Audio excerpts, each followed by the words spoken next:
दर्शकों, हम देखते हैं कि बहुत सारे ऐसे भी लोग हैं जिन्हें बार बार स्वेटिंग आती है, जिन्हें बार बार पसीने आने की समस्या होती है। क्या ये किसी बड़ी बीमारी का कारण है कि बार बार गर्मी लग रहा है? हम कई बार ऐसा भी देखते हैं कि एसी चालू है फिर भी लोगों को पसीना आ रहा होता है। तो क्या ये किसी बीमारी का कारण है?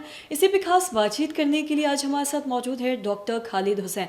दर्शकों, आपको बता दें कि बिहार के जाने माने रिनाउंड कंसल्टेंट इंटरनल मेडिसिन और डायबिटोलॉजी हैं। सर नमस्कार, बहुत बहुत स्वागत है आपका। Thank you so much. Sir, मैं आपसे जानना चाहूँगी कि देखते हैं बहुत बार ऐसा कि बहुत सारे लोगों को पसीना आने की, स्वेटिंग होने की समस्या होती है। एसी में बैठते हैं या ठंड का मौसम फिर भी पसीना आते रहता है।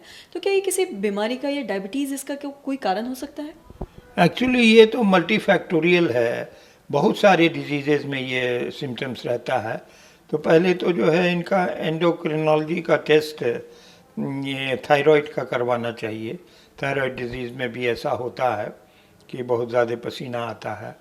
उसके बाद से जो है अगर एंडोक्रिनोलॉजी का जो टेस्ट है वो ठीक है तब तो ठीक है, नहीं तो फिर शुगर का टेस्ट कराना चाहिए, क्योंकि शुगर में भी इंटॉलरेंस हो जाता है to hot weather, intolerance to this weather. जबकि बरसात बारिश होती है तो बहुत पसीने आते हैं।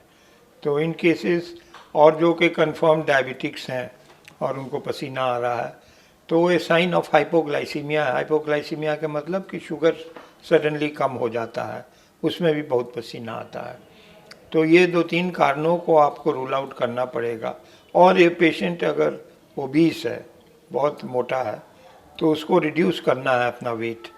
ये जो है पार्ट ऑफ द ट्रीटमेंट है, one of the commonest. But दो चीज़ सबसे हमको जो क्लिनिकल प्रैक्टिस में मैंने देखा, जनरली इंडोक्रिनोलॉजिकल डिजीज़ एंड डायबिटीज़ में पसीने का प्रॉब्लम रहता है, और स्पेशली इन थायराइड डिजीज़।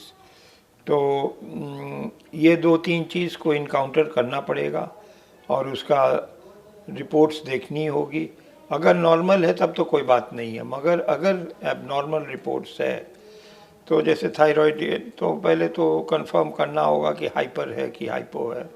उसके बाद से जो है अगर है उससे पूछना चाहिए फैमिली हिस्ट्री है थायराइड की या नहीं, और अगर है तो किसको थी।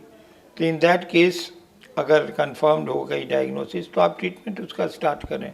हाइपरथायरॉयडिज्म का अलग ट्रीटमेंट है, हाइपो का अलग है।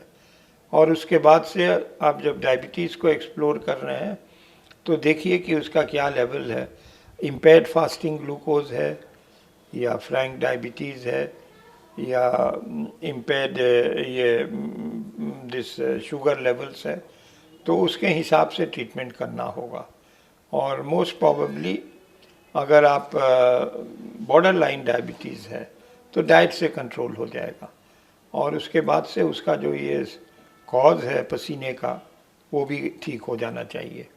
मगर अगर वो डायबिटिक है और दवाई खा रहा है और पसीना सडनली आया, धड़कन हुई, तब उसको जो है तुरंत अपना शुगर लेवल चेक करना चाहिए, क्योंकि ये सिम्टम्स हाइपोग्लाइसीमिया का है जब शुगर फॉल कर जाता है।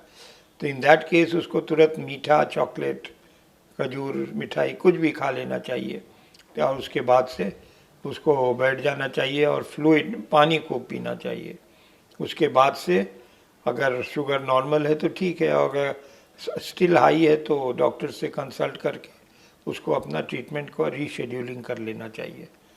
तो इसलिए these things are very important. और पसीने का और एक तो नॉर्मल कॉज भी होता है, अगर हम बहुत दौड़ें, स्पोर्ट्स खेलें, ये करें तो पसीना आता है। अब नॉर्मल मीन्स कि एसी में हम बैठे हुए हैं और हमको स्वेटिंग हो रही है, तो ये दिस इज़ एबनॉर्मल। तो उस केस में उसको इन्वेस्टिगेट करना होगा, ट्रीटमेंट देना होगा और उसके अकॉर्डिंगली एडवाइस देना होगा। सर, बहुत बहुत शुक्रिया तमाम जानकारी देने के लिए।